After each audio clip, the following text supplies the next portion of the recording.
Fala galera neurótica por HQ, Sandro, e hoje nós vamos falar dos filmes, do livro e, é claro, da graphic novel de Fahrenheit 451, um dos 3 livros sobre futuros distópicos que eu considero importantíssimos à leitura, indispensáveis nos dias de hoje.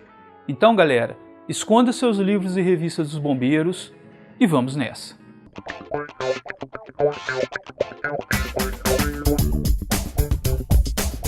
O livro Fahrenheit 451 é um dos 3 livros que eu considero indispensáveis para a leitura. Junto com O Admirável Mundo Novo e 1984, eles são 3 livros atemporais, que assustadoramente falam de coisas que nós estamos vivendo hoje em dia. Ray Bradbury, o autor de Fahrenheit 451, ele dizia que escrever sobre distopias era uma forma de você fingir que estava escrevendo sobre o futuro, quando na verdade você estava falando sobre o presente. Ray Bradbury teve a ideia de escrever o livro em 1950. Ele e um amigo foram passear à noite e os dois foram questionados por um carro policial que passava por ali sobre o que eles estavam fazendo. Ray não gostou dessa atitude autoritária e ele escreveu uma série de contos que se baseavam na falta de conhecimento e suas consequências. Desses contos nasceu Fahrenheit 451. Galera, a partir desse momento nós vamos falar tudo sobre o livro, os filmes e a HQ. Então, se liga no alerta de spoiler.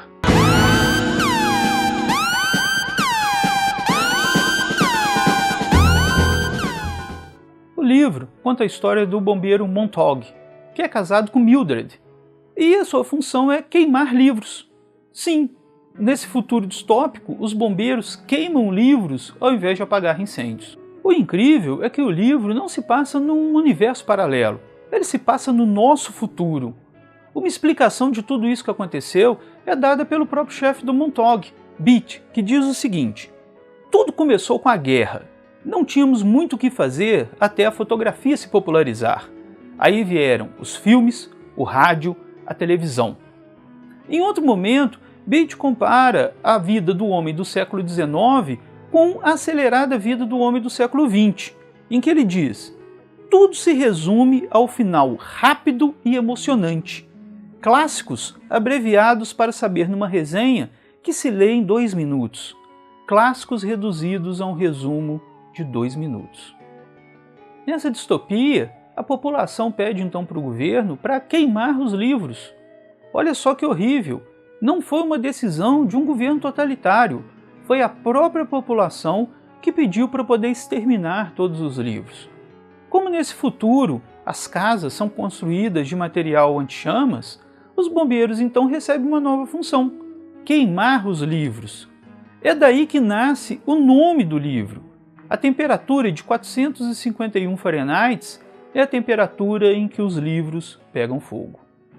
Atendendo então à vontade do povo, os governantes reescrevem a história, dizendo que sempre foi assim. Reacionários escrevem livros e bombeiros queimam livros. Os boatos que bombeiros apagavam fogo são apenas uma lenda urbana. Alguns fatos fazem Montague questionar sua vida e o mundo ao seu redor, e uma série de acontecimentos fazem ele ter uma mudança definitiva. Primeiro, ele se envolve com pessoas que leem livros. Depois, ele passa a ser perseguido pelo corpo de bombeiros, que chega a enviar uma espécie de um cachorro biônico atrás dele. E por fim, a morte de sua vizinha, que ele considerava ela uma jovem muito parecida com a sua esposa anos atrás. O livro é acelerado, mas em seu final, ele nos dá tempo de respirar e processar a nossa leitura. Ele traz uma série de críticas que infelizmente se encaixam muito bem nos dias de hoje. Primeiro, a inteligência geral sendo nivelada por baixo. Outra, a sociedade ignorando seus problemas reais. E por fim, ele mostra como que a informação é gerada apenas para nos manipular. Fahrenheit 451 teve 2 adaptações para o cinema. Uma delas foi feita em 66 e a outra em 2018. A adaptação de 66 foi dirigida por François Truffaut, e tirando ali 1 ou 2 partes do livro, é a adaptação mais fiel dos 2. A adaptação de 2018 foi feita pela HBO, que cortou personagens, alterou o final da história e recebeu muitas críticas. Na adaptação de 66, Truffaut reforça a semelhança entre a esposa de Murtaugh e sua vizinha utilizando a mesma atriz, Julie Christie. Já o bombeiro Montague é representado por Oscar Werner. Esse filme traz duas previsões que, olha, são desconcertantes quando você o assiste. Primeiro, a presença massiva dos reality shows. What do you think, Linda?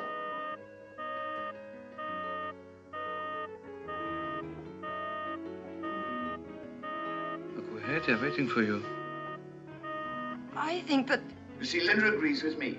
E as TVs de parede, que são idênticas às TVs de LCD, de LED, etc., que nós temos hoje em dia. And now, in slow motion. Watch it carefully again, cousins.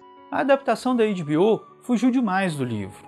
Ele cortou personagens, mudou extremamente o final, preferiu dar mais ênfase para as redes sociais e, olha, nem a presença de Michael B. Jordan interpretando Montague, que interpretou muito bem, conseguiu salvar esse filme.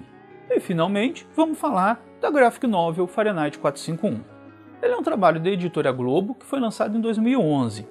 Ela já está esgotada, mas se você procurar direito em algumas livrarias online ou em sebos, você vai conseguir achar. Minha crítica a essa edição é o tamanho. Olha, os desenhos e as cores mereciam um formato maior, pelo menos um tamanho magazine. Essa graphic novel é uma adaptação autorizada por Ray Bradbury. Ela se mantém extremamente fiel ao livro, não suprime nenhum personagem e mantém inalterado seu final. Para você ter ideia, o livro é dividido em 3 partes e a graphic novel mantém isso. Ela é dividida entre a lareira e a salamandra, a peneira e a areia e o brilho de fogo. Nessa graphic novel, Ray Bradbury se redime a uma crítica que ele mesmo fez sobre os quadrinhos. No livro ele diz: "Não espanta que os livros pararam de vender. O público, conhecendo os próprios desejos, preferia os quadrinhos." Uma crítica ácida à cultura de massa das HQs. Bom, essa adaptação foi autorizada e aprovada por Ray Bradbury.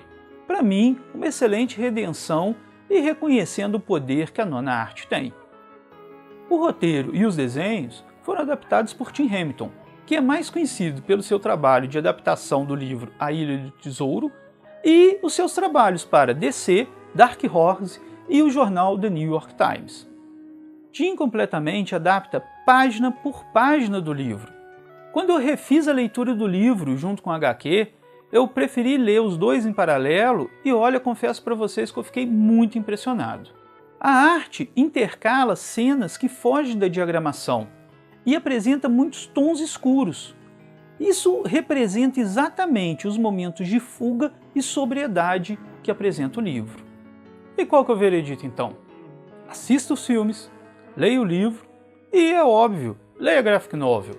É um belo trabalho e, olha, tem uma história que nos faz refletir.